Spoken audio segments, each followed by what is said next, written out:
Sveiki, mano brangieji. Šiandieną turėsime rugsėjo mėnesio prognozę. Ją reikia žiūrėti pagal savo 3 pozicijas, tai yra Saulės ženklą, Mėnulio ženklą bei ascendentą. Tokiu būdu jūs pamatysite labai detalų mėnesio vaizdą, kokie įvykiai jūsų laukia.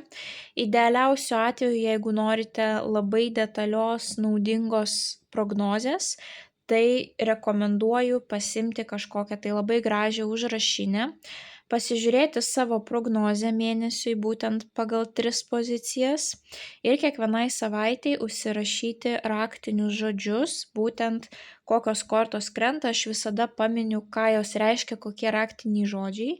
Tai vat užsirašyti juos, tuomet nueiti ir pasiklausyti pilnaties ir jaunaties prognozės, taipogi pagal savo 3 pozicijas.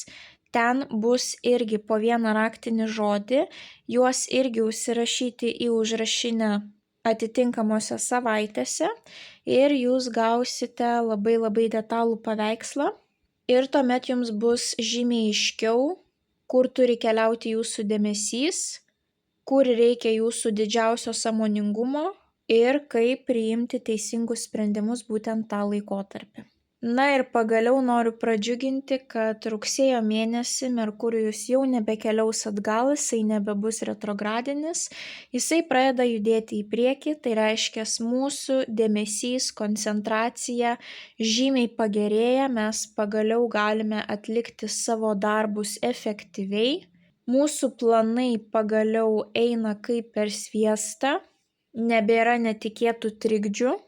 Technikos gedimai bus retesni, na ir komunikacija su aplinkiniais žymiai sušvelnės, pagerės ir palengvės.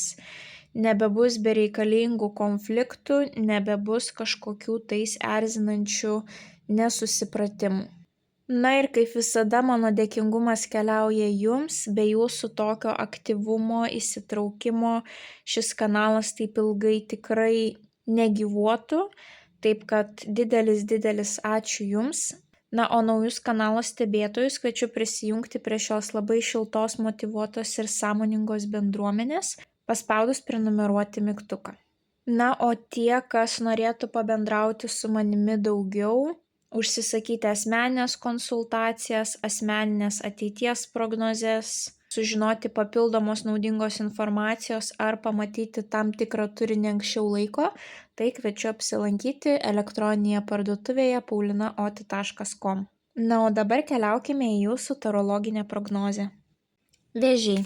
Pagrindinis įvykis vėžiams rugsėjo 1 savaitę.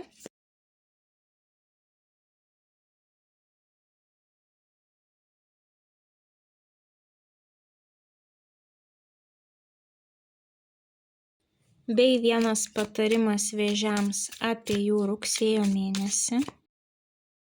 Ir viena mėnulio žinutė vėžiams apie jų rugsėjo mėnesį.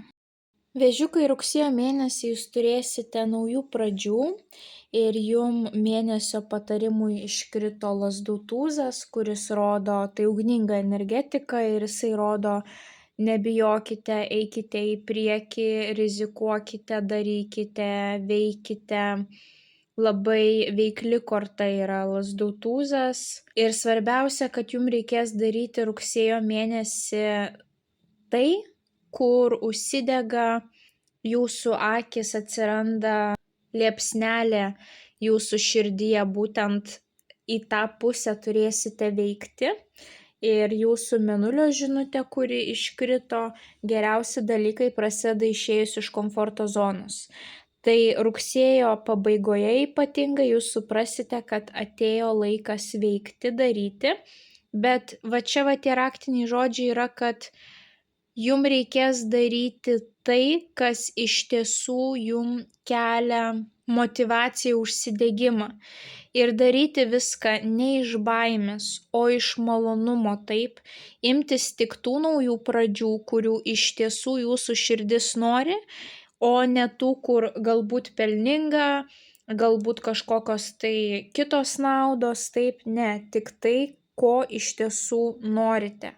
Ir va tą ugnelę reikia kontroliuoti, taip, tą lazdų tūzą, tą ugnį jūs turite visada žiūrėti, kad jinai neužgestų, kad jinai per daug neužsidegtų, įsiliepsnotų, taip. Tai jūs turite kontroliuoti ir daryti rugsėjo mėnesį tik tai, ko jūs iš tiesų norite. Tos visos pradžios turi būti tikrai susijusios su jūsų troškimais. Ir panašu, kad pirmos 2 savaitės pas jūs ramesnės energetikos, daugiau galbūt vyks jūsų galvoje, kūnas panašu, kad ilsėsis, daugiausia veiksmo bus antroje mėnesio pusėje, bet iš komforto zonos reikės išeiti, taip naujos pradžios mus visada verčia mokytis, prisitaikyti ir analizuoti situaciją realiu laiku. Tai pirmąją savaitę jums iškrito lazdų septynetas, kai moteris turi atstovėti savo įsitikinimus, nuomonę. Mes matome, moteris stovi viena prieš kitas 6 lazdas, prieš kitus 6 žmonės, kurie galbūt nesutinka su jos gyvenimo įsitikinimais kažkokiais, nesutinka su jos planais, o galbūt per daug iš jos reikalauja, taip? Galbūt jai reikės kažkokias tai ribas nubrėžti, galbūt reikės įrodyti savo tiesą. Taipogi šita korta reprezentuoja ir plėtrą. Galbūt pirmoji savaitė pas jūs bus susijusi su plėtra, kadangi mes turime imperatorienę, kuri yra nėščia ir kuri yra nėštumo korta, tai galbūt tai yra šeimos plėtra. Ir ta šeimos plėtra jūs atveda į tam tikrą pauzę, taip, nes reikia susifokusuoti į savo kūno gerą savijautą. Kažkam galbūt tas lazdų septynetas gali reprezentuoti kelionę, kurioje jūs galėsite atsipūsti, nes šios 2 kortos yra labai ramios, taip, tik lazdų septynetas yra tokia įtempta, kur reikia galbūt pakovoti ar plėstis ar kažkur judėti. Tai ar jūs plėšysitės dėl to, kad galėtumėt nukeliauti kažkur, kažką pamatyti, atsipalaiduoti, ar jūs tiesiog kažkam nubrėšite ribas ir pasakysite, ne, viskas, dabar aš einu ilsėtis ir man nesvarbu, ko jūs iš manęs norite. O galbūt jums pagaliau pavyks įrodyti savo tiesą ir tuomet jūs jau galėsite nusiraminti. Taip, jums iškrenta kardų ketvertas, kuris yra pauzės korta, kai daugiau vyksta mūsų galvoje tam tikri apmąstymai, bet jie nėra intensyvūs, taip. Kūnas ilsisi dažniausiai, mes galim, kad ir į vieną tašką žiūrėti, tiesiog kai reikia poilsio, kai reikia susitvarkyti savo emocijas, savo kūną, sveikatą, tai gali būti korta ir reprezentuojanti, pavyzdžiui, sanatoriją, spa. Galbūt kažkas iš jūsų turėjote kažkokių traumų ar stipriai sirgote. Tai šita korta rodo, kad reikia jau dabar atsigauti po tos ligos, po tų traumų, pavyzdžiui, taip atėjo laikas atgauti jėgas ir susistabdyti savo darbus, taip, pauzė. Na, o imperatorienė yra moteriškos energetikos korta, yra rami korta, mes matome, moteris sėdi savo krėsle atsipalaidavusi. Tai kai iškrenta imperatorienė, jinai rodo, kad galbūt jūs darysite kažką savo grožiui, savo sveikatai, jūs jausitės rami dėl finansinių dalykų, santykiai šeimoje gali būti harmoningi, gali būti, kaip ir sakiau, naujiena apie šeimos pagausėjimą. Imperatorienė gali reprezentuoti ne jūs, o pavyzdžiui jūsų mamą, vyresnėją sesę, senelę, kuri parodys jums paramą, parems, galbūt kartu jūs su ją atostogausite, ilsėsitės. Taipogi imperatorienė reprezentuoja kūrybą, atsipalaidavimą, susifokusavimą į savo jausmus, emocijas, kūrybą, kūrybinę gyslelę, taip jinai gali pas jūs pabusti, kai jūs pagaliau atsigulsite, pailsėsite, pamedituosite. Na ir taipogi imperatorienė reprezentuoja rūpestį. Rūpestį šeimos židiniu, savo artimaisiais. Tai arba jumis kažkas tai rūpinsis, arba gali būti, kad šitas žmogus lovoje tai būsite ne jūs, o jūsų artimasis. Ir jums visą pirmąją savaitę reikės būti šitoje pozicijoje ir tapti ta imperatorienė, kuri pasirūpins savo šeimos nariu, kuris susirgo, taip. Tai arba jumis kažkas gali pasirūpinti, arba jum teks pasirūpinti. Arba trečiasis variantas, jūs kažką pirmą intensyviai darote, o po to išeinate poilsiui užtarnautam, išeinate atostogauti ir galite palepinti save kažkokiom moteriškom veiklom, moteriškais pirkiniais, grožio salonu, taip. Rūpintis savimi ir leisti laiką savo labai priklauso, ar jūs turite šeimą, ar neturite, ar gyvenate su kažkuo, ar gyvenate vieni ir kokioje situacijoje jūs esate. Tuomet antrąją savaitę jums iškrenta monetų ketvertas. Monetų ketvertas yra santaupų korta. Na ir santaupos mums kuria tokį saugumą ir finansinį stabilumą. Taip, apskritai stabilumą, kažkokį fundamentą mūsų gyvenime. Šiuo atveju mes čia matome nupieštą namą, tvorą ir ant tos tvoros yra daug spynų. Tai reiškia, kad neikite į mano šitą saugumo erdvę, neleidžiu įžengti į savo tą fundamentą niekam. Ir šalia iškrenta kardų devynetas. Kardų devynetas pas mus rodo, kad moteris suka labai daug minčių savo galvoje, jos non-stop sukasi, jau neįmanoma kontroliuoti. Tai gali būti prieš miegą pradedama viską sukti ir negalima užmigti. Gali būti, kad naktimis kažką reikia daryti daug, nes tai yra naktinė korta, taip ko dienos metu nespėjate. Šita korta gali rodyti ir sveikatos problemas dėl streso, kai mes stresuojam, mūsų kortizolio streso hormono kiekis visada pakilęs ir, pavyzdžiui, prasideda galvos skausmai, migrenas suintensyvėja, padažnėja, nugaros surakinimas, kaklo skausmas, įvairiausi tokie simptomai.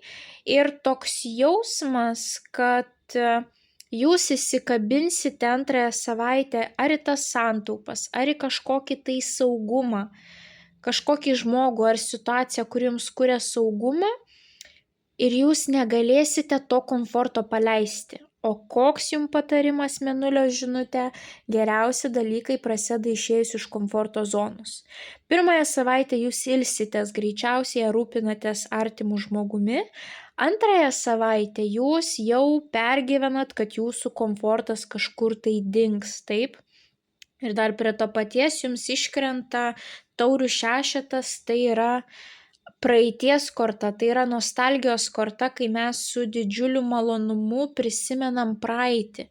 Ar jūs bijot paleisti kažkokią situaciją, kuri jau yra praeityje? Galbūt jinai nebesivysto, taip, jinai jūsų, pavyzdžiui, santykiai, jūsų kažkokia darbinė situacija.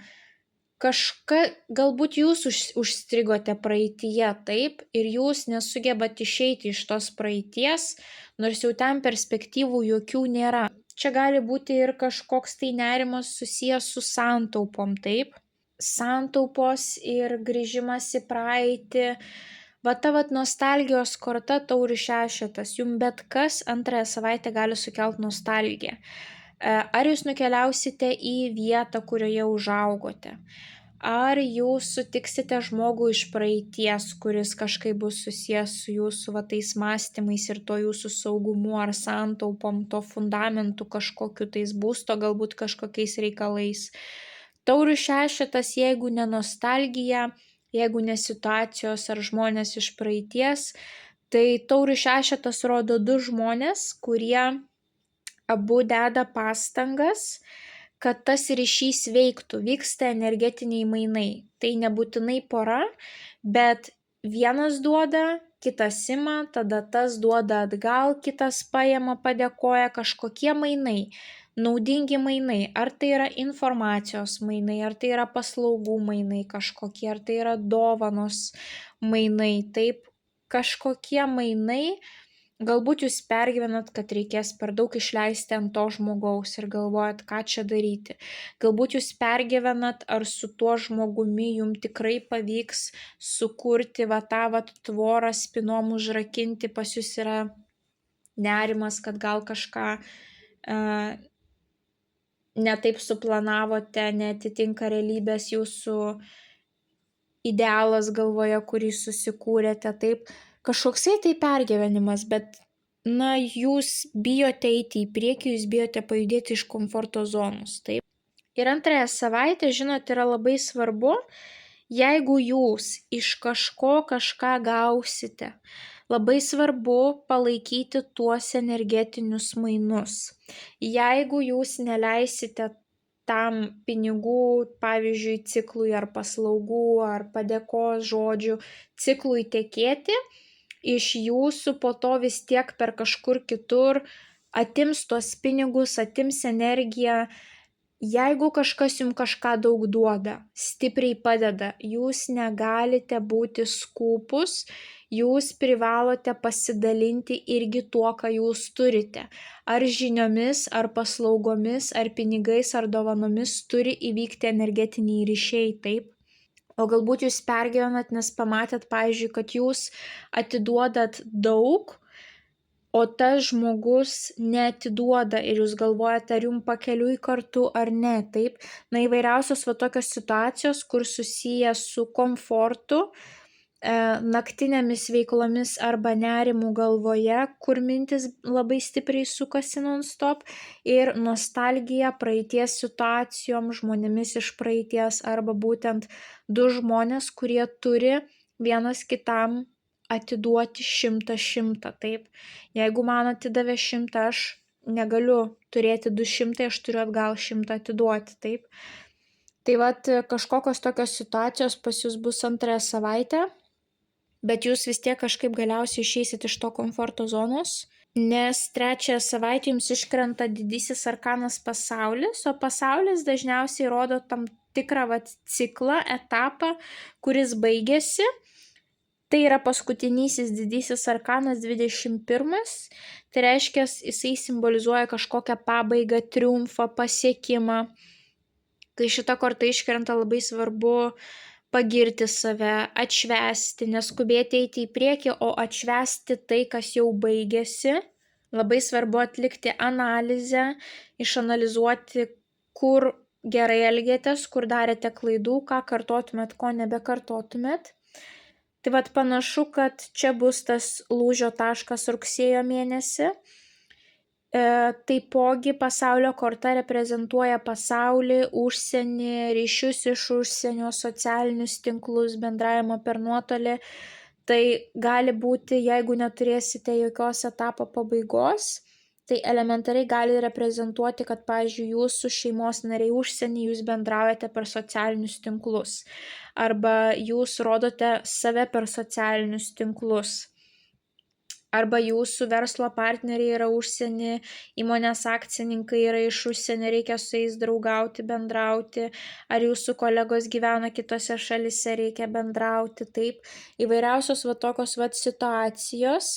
Gali būti ir tiesiog elementariai kelionė į užsienį, nes mes matome gaublį moters rankoje, tai visos situacijos susijusios su užsieniu, užsieniečiais, ir šalia jums iškrenta monetų trejetas.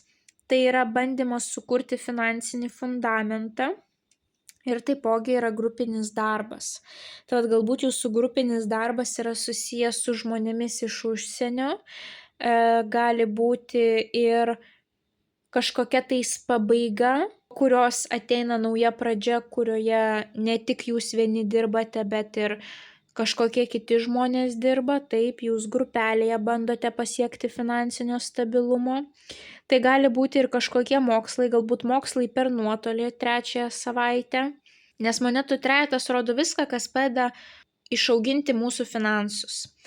Jeigu mokslai, tai dažniausiai praktiniai mokslai, mokymasis iš kolegų, mokymasis iš dėstytojų.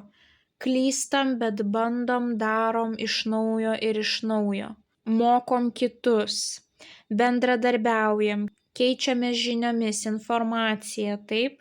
Jeigu bus galimybė bendradarbiauti, tai nebūkite trečiąją savaitę vieniši vilkai, nes iš to bendradarbiavimo jūs galite gauti naudos. Jeigu bus galimybė iš kažko kažką išmokti, mokykitės. Jeigu jūsų paprašys kažkas pagalbos, kad ar gali pamokyti, aš kažko nesuprantu, tai nebūkite skūpus, o būkite geraširdžiai ir taipogi tam žmogui suteikite informacijos. Na ir taipogi jums iškrenta kardų riteris. Kardų riteris yra bene pats greičiausias, kuris rodo, kad gali ateiti netikėta žinia iš užsienio, būtent susijusi su jūsų tuo bendradarbiavimu ar pinigais ar studijom. Gali kažkas netikėtai keistis ir jums reikės labai greitai reaguoti į tą informaciją. Taip, internetu kažkas kažką praneša, paskambina, ar pavyzdžiui jūsų kolega, su kuriuo jūs dirbote bendrame projekte, kažkas nutinka, jūs turite greitai veikti. Kardų riteris yra atsakingas už komunikaciją, mąstymą, logiką, rašymą, tai galbūt kažkas susijęs su tuo. Na ir taipogi jisai yra labai aršus, linkęs kovoti už savo teisės, ginčytis. Tai jeigu jūs trečiąją savaitę jausite, kad jūs negaunate tinkamo aptarnavimo, pavyzdžiui, ar tinkamo rezultato, tai galite teisiškai kovoti už tai ir išsireikalauti savo. Taip. Na, pavyzdžiui, jums galioja garantinis taisymas prekės, o jums sako ne. Arba nenori imti taisyti, nes tiesiog trūksta rankų, gal ir pritingi, gal ir kažkokia neprofesionali įmonė, taip.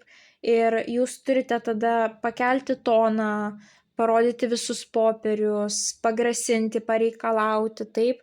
Turi eiti iš jūsų ta kovinga energetika ir tada jūs galite gauti savo rezultatą.